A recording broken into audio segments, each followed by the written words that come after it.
the basis of all persuasion. That's why most big businesses, most awesome things are built around some figurehead.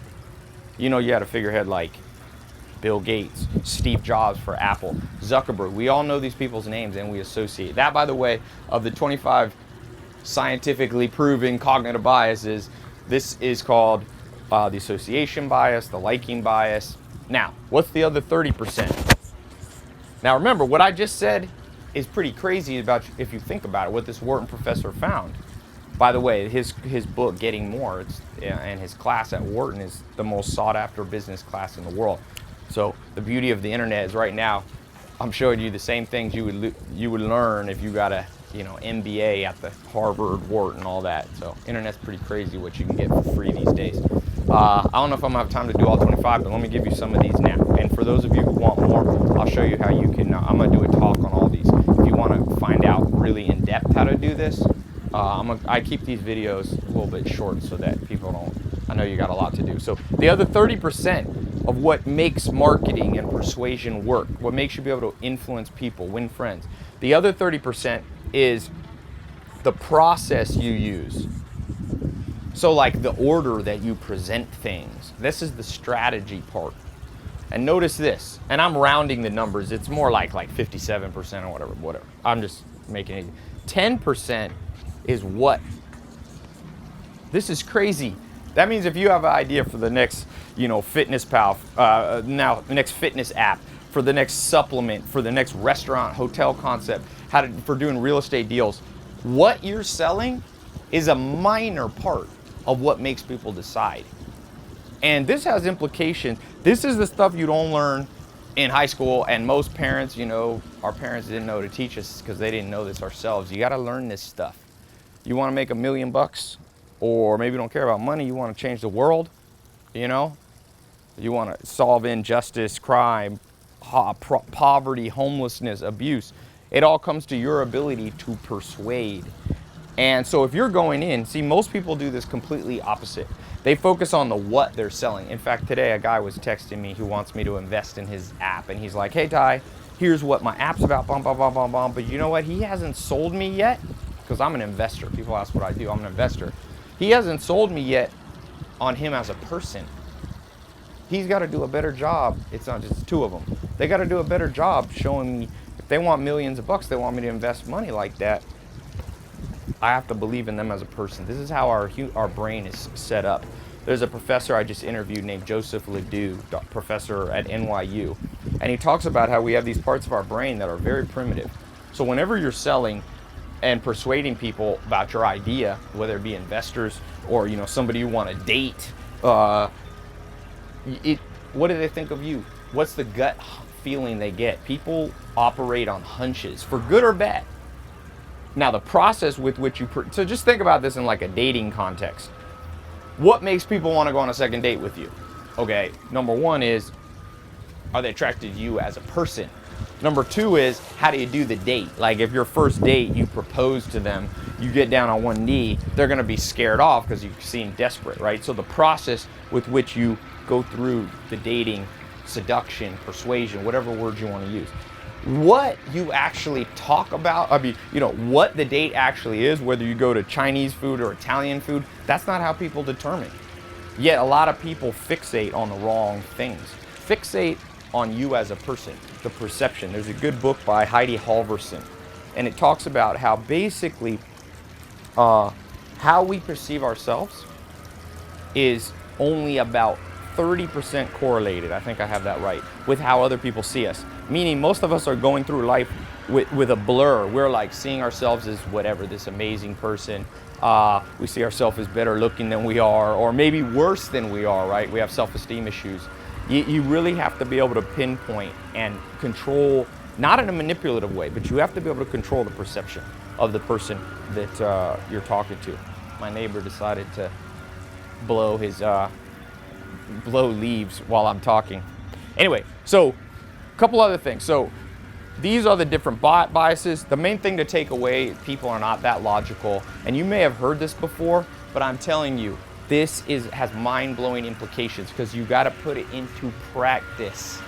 That's why, for guys, I always say, Ryan Gosling, in these he did this movie called Only God Forgives, and it's such a Ryan Gosling movie.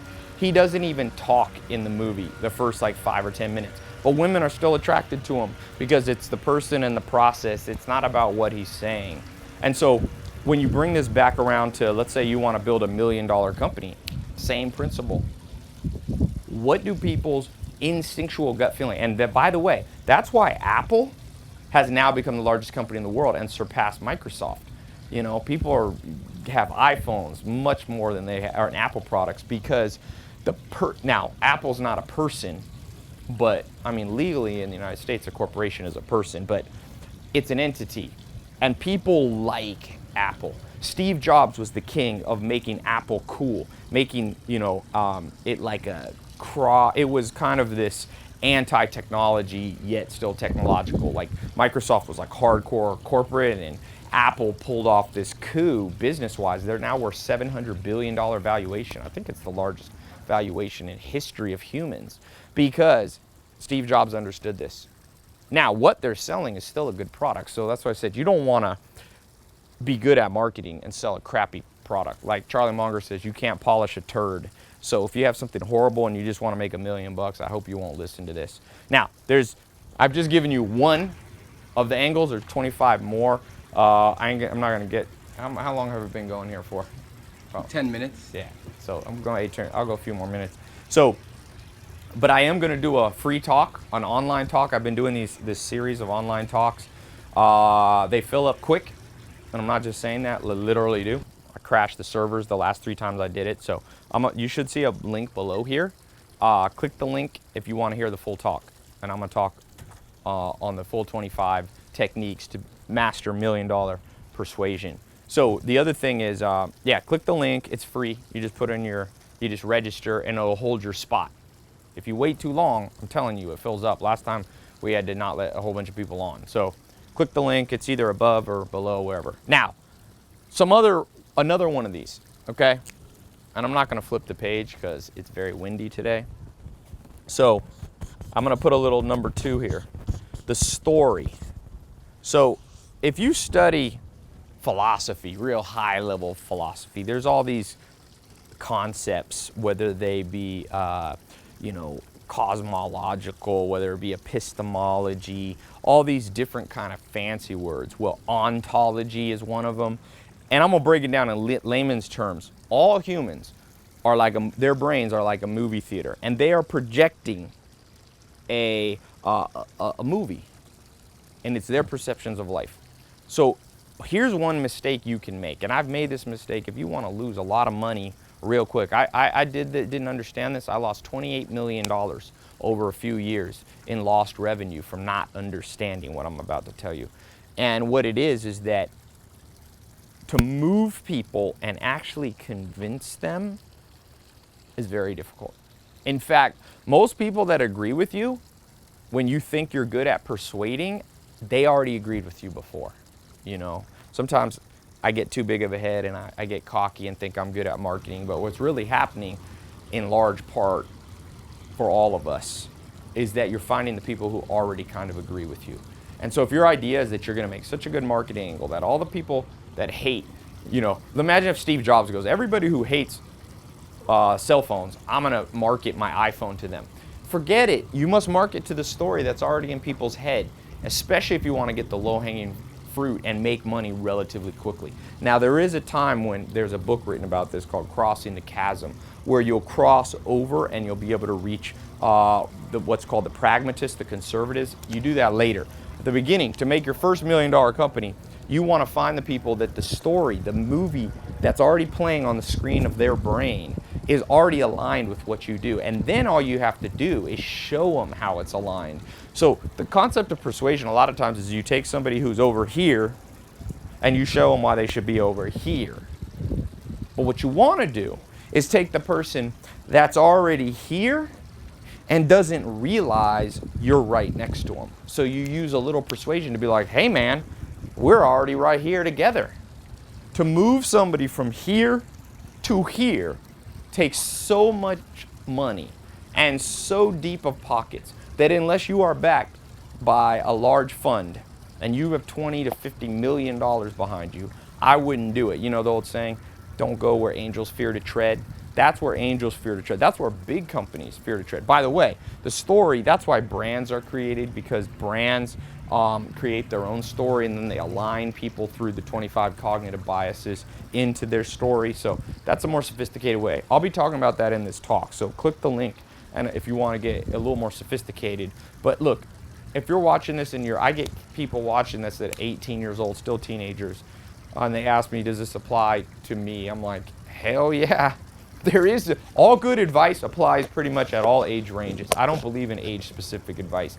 I mean, if there was a Mack truck about to hit you and you were 60, wouldn't you want the same advice as when you're 6 years old? Get the hell out of the way. If you found out there was a treasure chest buried in the back of your house, would you want different advice when you're 18, when you're 80? No, you want to get it as soon as you can.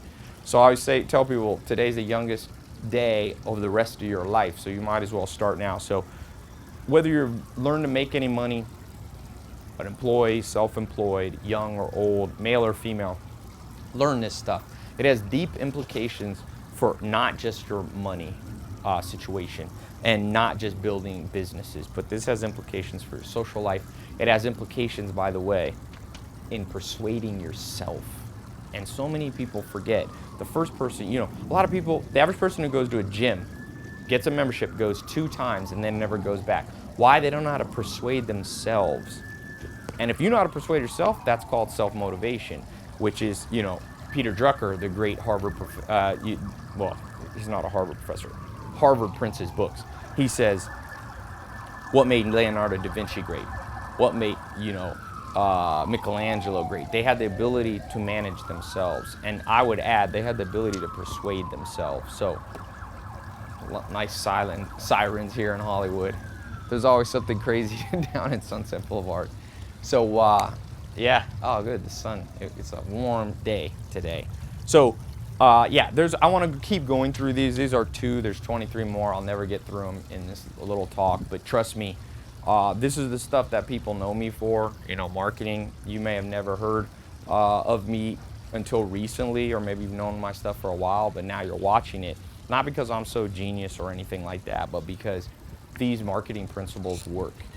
Now, like I said, make sure you're marketing something good. You know, my message to people is the more you learn, the better your life gets. So this is all about knowledge. I call it the knowledge society. It's the new world that's being ushered in. It was predicted back in the 1960s that we'd move from an information age to the knowledge age. So for you, get knowledge inside your head, whether it be in books, a free, you know, video like you're watching now, this free online talk that I'm going to be doing. If you click the links, it'll show you the time. It will adjust the time to your local hour, no matter where you live in the world. So yeah, check it out. Learn. The more you learn, the more you earn. That's the advice from the richest man in the world to a 6-year-old kid. And that advice applies to me, even though I'm not 6 years old anymore.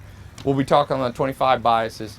We're talking about the $1 million persuasion. We're talking about this person process, the what.